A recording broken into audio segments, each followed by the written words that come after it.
Chad? Ito ang score mo. Yeah. Thank you, sir.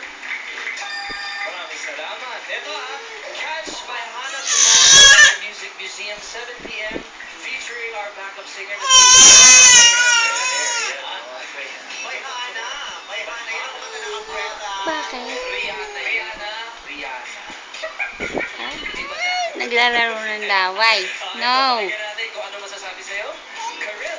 Yes, July 12 sa SM Molina ko, July 13 Sunday Robinson's Magnolia Mall, and July 27 SM Baliwag for the K album, sir. Hope to see you guys Ito po there. ang matatandaan nyo after ng performance nyo. Yes, manood po Sa SM kayo. Molino po siya. July 12. Ayan. Kuya Eduardo, talagang very, thank you, very supportive si Kuya Eduardo.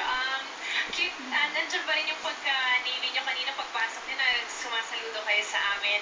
And ang ganda ng first song kasi na-score sa 45 na hinahanap ko talaga yung mga Punasan mo ay period yung laway. kasi minsan, medyo modern twist na rin yung ginagawa nyo. Pwede yung sa'yo, true to form, maganda yung music, tsaka yung hagot ng boses. Sigaw. Maganda kasi very Bakit? deep, very sexy, very Bakit? very Bakit? crispy bawat Bakit?